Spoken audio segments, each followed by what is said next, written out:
नित्यं ये तस्मै श्रीगुरुवे नमः। श्रीचैतन्यमनोभीष्टं स्थापितं येन भूतले स्वयं रूपा कदा मह्यं ददाति स्वपदान्तिकम्।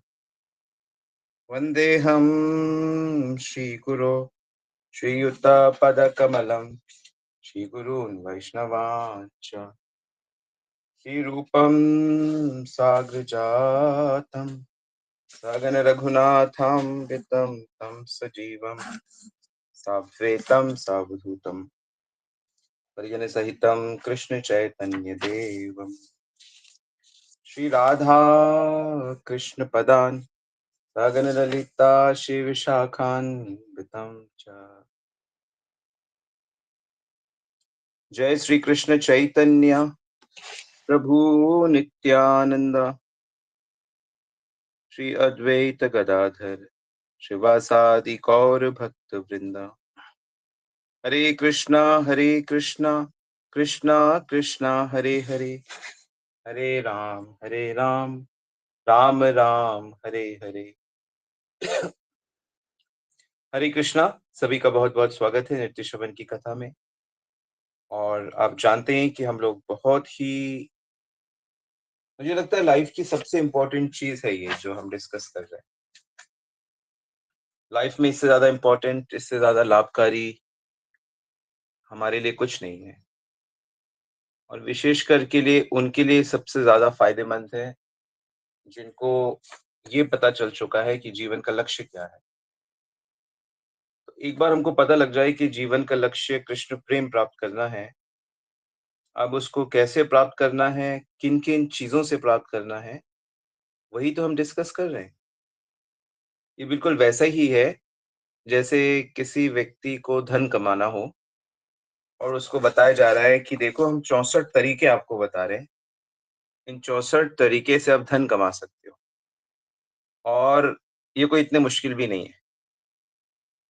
तो आप लोग के पास एक तरीका होगा, दो तरीका होगा, तीन तरीका होगा धन कमाने का।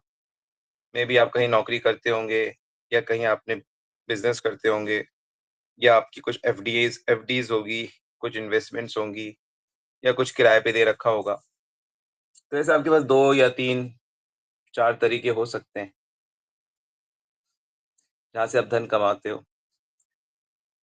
लेकिन 64 तरीके किसी के पास हो धन कमाने के, तो मेरे ख्याल से वो बढ़िया धनवान बन जाएगा, है ना। थोड़ा थोड़ा भी अगर कमाए, मान लो 64 जगह से, मान लो वो हर जगह से 2-2 हजार रुपए भी कमाए तो भी वो 1.25 लाख रुपए हर महीना कमा सकता है। तो सोचो हमारे पास 64 तरीके हैं जिनसे हम अपना मन भगवान में लगा सकते हैं या हम भगवान को जीत सकते हैं। भगवान को प्रेम से जीता जाता है और हमारे पास ये 64 तरीके हैं। तो हमने अभी तक 46 तरीके डिस्कस कर लिए हैं और आज मैं आपको 47 बताऊंगा। इसके बारे में मैंने आपको कल भी थोड़ा सा बताया था। तो 47 तरीका है दास्यम। क्या तरीका है? दास्यम। दास्यम कर्म अर्पणम तस्य केम कार्यामपि सर्वथा। मतलब अपने समस्त कर्मों को भगवान को अर्पण कर देना एक प्रकार का दास्य है और हमेशा उनके प्रति दास भाव रखना, मतलब ऐसा सोचना, ऐसा कहना कि मैं भगवान का दास हूँ, ये दूसरे प्रकार का दास्य है। मतलब अपनी हर चीजों को उनके लिए करना, मतलब जैसे आप कुछ भी कर रहे हो, इस समय आप श्रवण कर रहे हो, भगवान की कथा सुन रहे हो, तो सुन रहे हो तो अपने प्रभु के विषय में सुन रहे हो, अपने प्रभु की प्राप्ति के विषय में सुन रहे हो। तो यानी कि ये कर्म कृष्ण को अर्पण हुआ ना, तो ये आप सेवक बन गए या आपको सेवक बनने में ये सहायता करेगा। तो बार बार अपने को कहना है अपने आप से कहना है, मतलब अपने मन से कहना है कि देखो हम भगवान के दास हैं। भगवान ह दिन में कितनी बार आप अपने आप से ये बात कह सकते हो? हुँ? यूजुअली हमारे शास्त्रों में किसी भी चीज़ को जिस पे बहुत ज़्यादा जोर डाला जाता है, तो उसे दिन में 3 बार ज़रूर क करना चाहिए। एक तो सुबह जब सूरज उगता है, जब सूरज मध्यांतर में होता है और जब सूरज अस्त होता है। तो 3 टाइम ये संध्या बोलते हैं, इनको त्रिसंध्या। तो कहते हैं कि तीनों संध्या में गुरु को प्रणाम करना चाहिए, गुरु को याद करना चाहिए, गुणगान करना चाहिए। तो कम से कम दिन में 3 बार आप अपने को याद दिलाओ, और यही हमारी गायत्री का भी समय होता है। गायत्री मंत्र ध्यान करते हैं भगवान में। हमने सुना था ना भगवान का ध्यान करना, 46 नंबर ध्यान ही तो था। तो आज हम 48 नंबर डिस्कस कर रहे हैं। तो अपने आप को दिन में कई-कई बार कहना कि मैं कौन हूँ? मैं भगवान का दास हूँ। मैंने एक छोटी-सी अपने लिए, अपने डेवलपमेंट के लिए मैंने एक सुबह उठते ही अपने आप को प्रतिदिन कुछ याद दिलाना है। तो ऐसे मैं कुछ चीज़ें कंपाइल करता रहता हूँ, जैसी चेतना होती है,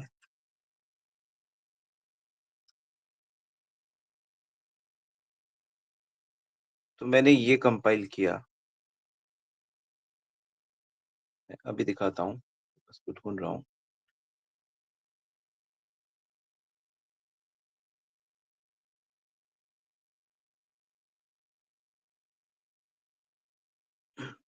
अपने आप से कुछ सवाल हर दिन पूछने चाहिए। आप लिख सकते हो। सबसे पहले सवाल सुबह उठकर ही सबसे पहले भगवान को प्रणाम करके ये सवाल अपने से पूछना चाहिए कि मैं कौन हूँ? मैं कौन हूँ? क्या उत्तर है इसका? चलो आप एक साथ दे सकते हो उत्तर। दूसरा सवाल अपने से पूछना चाहिए, कृष्ण कौन है?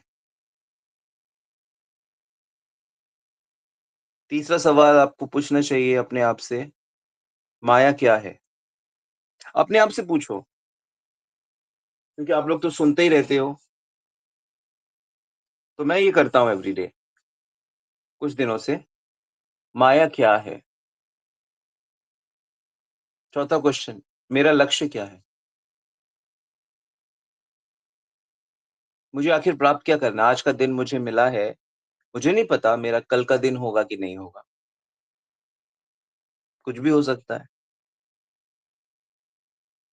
पाँचवाँ क्वेश्चन, मुझे करना क्या है? मुझे क्या करना है? छठा क्वेश्चन, मुझे क्या नहीं करना है? मुझे क्या नहीं करना है? सातवाँ क्वेश्चन, भक्ति क्या होती है? आठवाँ क्वेश्चन, क्या कृष्ण ध्यान में है मेरे? क्या मुझे कृष्ण का एहसास है? नवाँ क्वेश्चन, क्या कृष्ण मुझे अभी देख रहे हैं?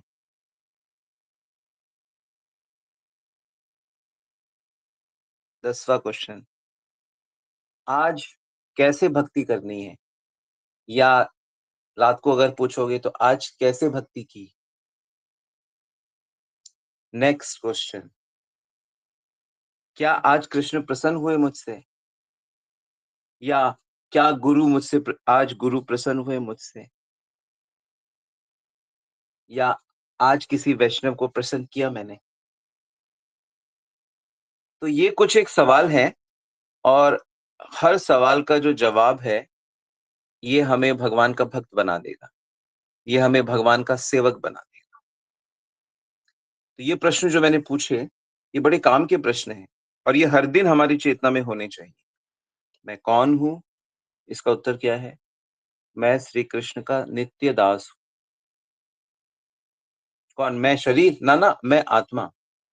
अब आत्मा के पास शरीर है, तो शरीर भी कृष्ण का दास हो गया। आत्मा के पास घर है, ये घर भी कृष्ण का हो गया। आत्मा के संबंधी हैं, ये संबंधी भी कृष्ण के हो गए। आत्मा के पास धन है, ये धन भी कृष्ण का हो गया। सब कुछ कृष्ण का मानना है, तो ही हम दास। और कृष्ण कौन है? कृष्ण मेरे नित्य स्वामी हैं, प्रेमी हैं, परमात्मा है, मेरे हैं। माया क्या है? माया उनकी शक्ति है, जो मुझे कृष्ण से थोड़ा दूर रखती है। तो मुझे माया से बचना है। लक्ष्य क्या है मेरा? माया के प्रभाव में ना आकर कृष्ण से प्रेम करना। कृष्ण प्रेम क्या करना है? तो मुझे भक्ति करना है। क्या नहीं करना? जो भक्ति के विरुद्ध है वो नहीं करना। भक्ति क्या है? भगवान को प्रसन्न करने की इच्छा करना। कृष्ण ध्यान में है? हाँ, ध्यान में है। कृष्ण भीतर ही हैं, कहीं गए नहीं, ना ही जाएँगे। क्या कृष्ण अभी देख रहे हैं? बिल्कुल देख रहे हैं। जब हम सो रहे थे तब भी देख रहे थे, जब हम बदमाश बन गए तब भी देख रहे थे, हर समय देखते हैं। आज क्या भक्ति करी? आज सुबह उठकर स्नान किया, गायत्री किया, जप किया, फिर भगवान की आरती करी, दर्शन किया, कथा सुनी, भागवत पढ़ा, फिर सेवा में लग गए। क्या आज गुरु प्रसन्न हुए? हाँ, गुरु की आज्ञा थी, तो हमने उसको किया। गुरु को याद किया, गुरु की आज्ञाओं को याद किया। किसी वैष्णव को प्रसन्न किया, हाँ, आज ये वैष्णव इन वैष्णव से मिले और उनके साथ सेवक भाव से हम उनसे मिले और उनकी सेवा करी।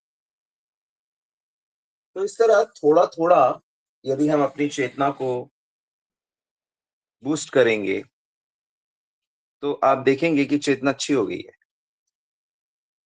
चेतना अच्छी हो गई तो सब अच्छा हो जाएगा। सारी आवश्यकताएँ भी अच्छे से हो जाएँगी, सारी परीक्षाएँ भी अच्छी से हो जाएँगी, सब कुछ अच्छा हो जाएगा। ये आध्यात्मिक रास्ते में चलना मुश्किल ये होता है कि हम भूल जाते हैं कि हमें भक्तिमय रहना है और हम दूसरे-दूसरे भौतिक तरीके से जीने लगते हैं।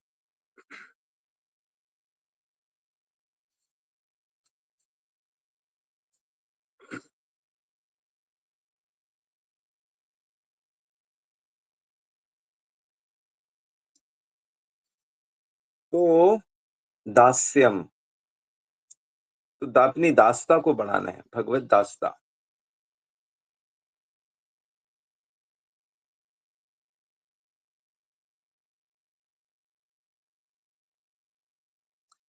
तो जैसे ही हमारा दासता प्रबल हो जाएगा, वैसे ही हम भक्ति के आनंद को स्वीकार करने लगेंगे।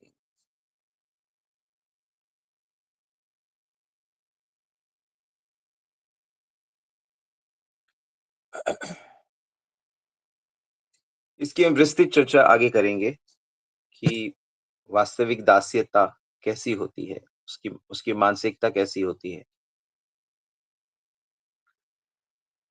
48 ये 47 नंबर था, सॉरी, 47 नंबर दास्यम था और 48 नंबर है साख्यम।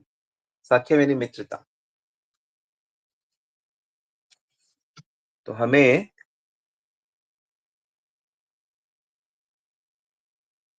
तो मित्रता जो होती है वो भी 2 प्रकार की होती है, एक विश्वासपूर्ण और एक मित्रवृत्ति।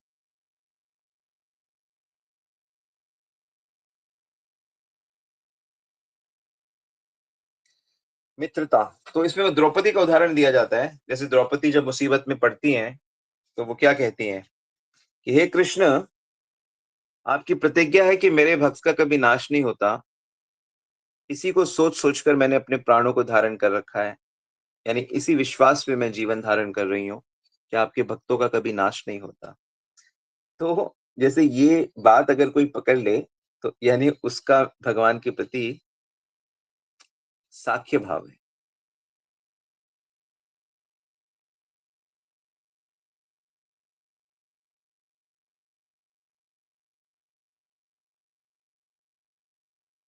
तो भागवत में एक और बड़ा सुंदर श्लोक आता है, जिसमें भगवान कहते हैं कि तीनों लोकों का वैभव प्राप्त करने के लिए, तीनों लोगों का वैभव, जिसको सभी देवता लोग ऐसे वैभव को प्राप्त करना चाहते हैं, तीनों लोगों का वैभव भी अगर किसी भक्त को दिया जाए, लेकिन वो भक्त कहता है कि मैं एक सेकंड के लिए भी अपना ध्यान भगवान से अलग नहीं कर सकता, मुझे क्षमा करिए। उस वैभव को स्वीकार करने के लिए मुझे अपना ध्यान भगवान से हटाना पड़ेगा।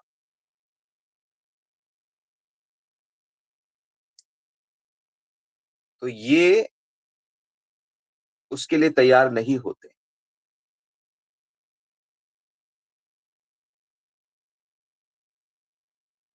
तो भगवान में पूरा विश्वास रखना कि वो सदा मेरे रक्षक हैं, ये विश्वास पूर्ण मित्रता कही जाती है। और भगवान मित्र वृत्ति का अर्थ होता है कि भगवान को अपना दोस्त समझना।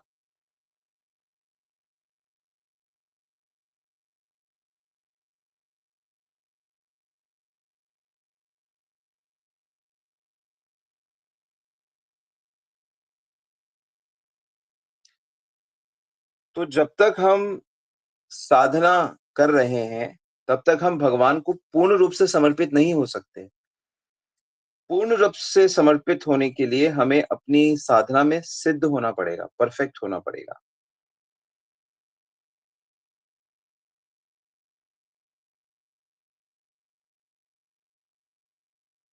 तो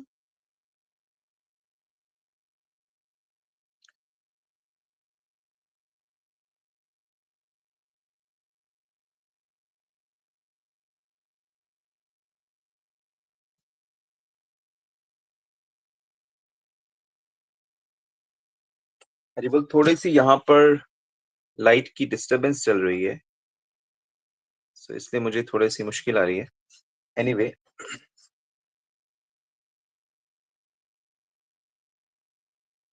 तो भगवत भजन में श्रद्धा की, कितनी मात्रा में श्रद्धा है भगवान में, उसके अनुसार हमें अधिकार प्राप्त होता है। जैसे भगवान के साथ मित्रता होना, ये आपकी श्रद्धा बहुत ज्यादा है, तभी आप भगवान के मित्र तक बन गए। ऐसे मित्र कह देने से मित्रता नहीं होती, मित्रता तो निभानी पड़ती है।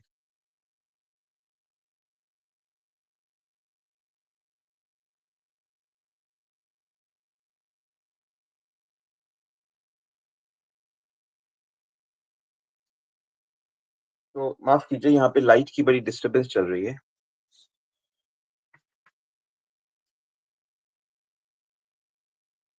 तो हम ऐसा करते हैं, हम इसको कल डिस्कस करते हैं अच्छे से, साक्ष्य वाले एस्पेक्ट को और आगे वाले एस्पेक्ट को। तो मेरा इंटरनेट आ रहा है।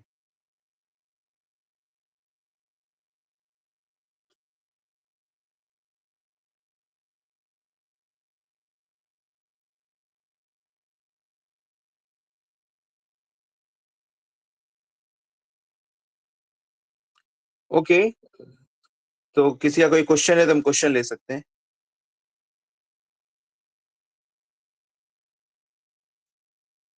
सॉरी, यहाँ पे थोड़ा सा लाइट का इशू चल रहा है, सो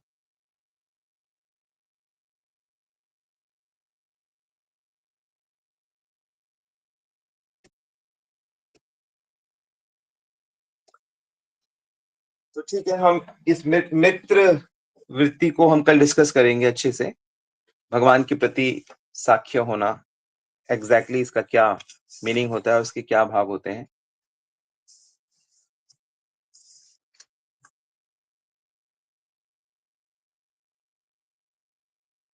यस, किसी का कोई प्रश्न है तो आप पूछ सकते हो।